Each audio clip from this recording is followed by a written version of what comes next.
Michelle with 2 L's. And I'm Natalie the Red. And we are Force by Entertainment. And we're here for our first car review of 2025. Yes, Packing Proton sent in an offer we could not refuse. We could not. We had to go fulfill our duties and see and review Disney's Snow White, starring Rachel Zegler and Gal Gadot. We're going to give you a full review this Monday on our live stream at 6:30 p.m. Eastern Standard Time. Hope to see you there. But we're going to give you our general thoughts. We'll go ahead and do that now. Okay, I'll just go ahead and start. Natalie, chime in when you want. Okay. It wasn't good. It wasn't good. I would concur.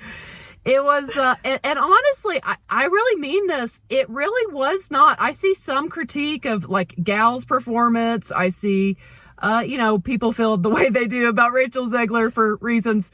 But I will say that I actually do not think this is on the actors. Like, I think that this issue is on the script. Like, this script, like, the lines they have to deliver are bad. They're kind of noteworthy at time. You kind of glance over at each other like, is this really the writing here? It was really bad. It was really, really bad. The script, it was not good, guys. The new songs, Rachel Zegler has such a beautiful voice. There were times she does. She really does. There were times she hit some really pretty notes that could bring you back in. But do you agree now? There was not a single song besides Whistle While You Work that got in your head. Yeah, I would totally agree. Like, there wasn't anything that really kind of left an impression. Like, let's say you go see Frozen back in 2013, and the first time you see it, and you're like, oh, I immediately like it. So no, nothing like that jumped out. I mean, like the opening number, I think it's something like let love grow, or I forgot, guys. And I love musicals. I love music. I don't know what they sing. I said something about fair and true. Oh my gosh, that's what I'm saying. This script, because they keep saying that what is it? She's fair. I know. I've already forgotten. Gosh, she's brave, fair, and true, or kind. I don't know, but they will literally be like, Snow White, you are so brave. Then the next person, kind of like drilled over and over. Then the next person, Snow White, you are so kind. Then the next person, Snow White, you are so fair. And then that brings me to the mirror on the wall. I was getting really confused because the rules here. The rules of the mirror kept shifting. Because in the beginning, when the evil queen says, mirror, mirror on the wall, who's the fairest of them all? It seems to imply her beauty is what makes her so fair. And he, of course, is like, yes, it's you, gal. There's no doubt here, honey. You got it again today. You got it, girl. But then when it switches to Snow White, it seems to switch to her inner character. The inner beauty, inner fairness, which is also, very valid, of course. But then, but my point is how does it switch? Because what are the rules? What are the rules? Because if it was based upon, because there was at no point the evil queen could have been the fairest of them all on her inner beauty, because she was a horrible person. So she's evil. That would have never been the case. So which is it? It didn't make any sense. Right. It didn't make any sense. Right. There is a kiss in this, a true love's kiss. That's another kind of lower. It was a little on the chin. Little on the chin. He missed. He shot and he missed a little, but it wasn't the best. But my thing on the love story is it felt rushed. Because it's like they didn't... It felt very secondary in the story. It did, and it's like they didn't want to give him too much screen time, and it's like, well, in order for me to feel something with this love story, I need to get to know the prince. Right. And who by the way, is not a prince, he is a bandit. He is. Because, we couldn't have them be on equal playing fields in this movie, in the new era of things. That would be not under the fair category. Yeah. To be fair. And like all the fair talk, like there is so much fair talk in this movie. And then, okay, so then you've got the 7 dwarves. And yet again, guys, this movie could have been so much better had they just got 7 little people. Yeah. And it just would have felt so much more real. Like so much more to connect to. Because that's my last critique that I'll say, and then we'll discuss this in much greater detail on the show Monday. I didn't feel anything in this movie. Like everything just comes across cold. It's pretty dry. Like there's no emotion. Like even when she dies and all the dwarves are around her, like you feel nothing. Like you do not care. And that's an issue with the writing and the script. Again, I really do not blame the actors. I think the actors gave it their best. Yeah. This script was bad. And what's sad about that is within the story, they actually for the most part are pretty true to the original Snow White, outside of some of the things I've mentioned.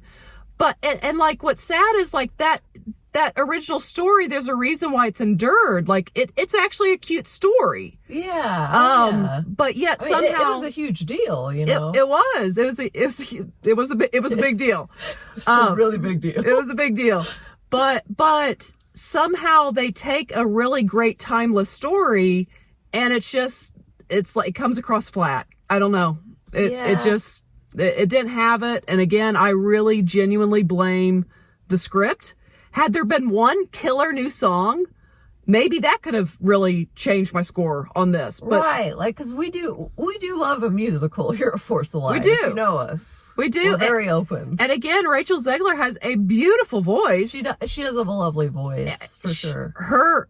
She saved some of the really boring songs with her singing. But the music was bad. The musical numbers were bad. And the script was bad. It's just a lot of angles. Yeah, that was bad. And this movie was only an hour and 40 minutes, which is not long. But it felt long. It felt longer than that. It felt long. And this is the last thing I'm going to say. And then we will save it for more detail. Guys, the end love you guys. The end of this movie, my goodness. In fact, I'm going to save that for Monday. We're going to get into details of the end of this movie and why it makes the third act so boring. Okay, I do want to shout out, I feel an unlikely hero for the movie. Who's that? Some of the CGI animals. Yes, that was one of the positives. I'm glad she brought this up. The woodland creature. Sometimes I felt I connected more with them, how cute they made their little eyes and faces and expressions. More than some of the live actors. So, yes. So shout out to that. CGI for the squirrels and stuff. Yeah. Yeah. Well, and I love little cutesy animals like that, but they really are adorable at times. But the animals definitely were the best part. And that little deer. And that's where, Natalie, what do you think? I think maybe kids 10 and under may enjoy the movie just because of stuff like that. Right. If you have a kid or in those age groups. Possibly, but this movie could have been a lot better than it was. We'll just put it that way. I would agree with that. We'll put it that way. So what are we going to rate Snow White? 5 being the max level of hoots, max level of enjoyment. Natalie, I guess it's only the squirrels that are going to give you some numbers here. What are you going to give it? And I'm going to give it and I also want to say I always appreciate Gal's beauty. Yeah, I mean she was the fairest of them all, Yeah, and she can pull off any makeup look, So yeah, we try and give credit where it's due and the positives. And I will say this morning in my head, I was hitting the high note of "Whistle While You Work," but it's a good one. I love that. It's a good one. Rachel did a great job on that one. Yeah, that one was really good. I like it, Shell. But okay, for rating, I'm gonna give it a two for the cutesies in it. You know what? I'll give it a 2 out of 5 as well for Whistle While You Work, the cute animal CGI, and Gal's beauty. I mean, beauty and cuteness, those are things I like. So I'm gonna give it a 2 out of 5. But I will definitely say this. Now, I did not see the live action Little Mermaid. But this has been my least favorite of the Disney Princess live action remakes. Yeah, I would think so as well. So that's our thoughts on Snow White. Again, we'll get into full spoilers, full detail. We'll get into it. This coming Monday, 6:30 p.m. Eastern Standard Time. Hope to see you guys there. But share your thoughts below. Are you guys going to see this? Have you seen it? Are you? Heck no. Share your thoughts below. And if you have not yet, go ahead and hit the subscribe button. Also give this video a thumbs up. And as always, ladies and gentlemen, remember to be a force of light. All right. Bye guys.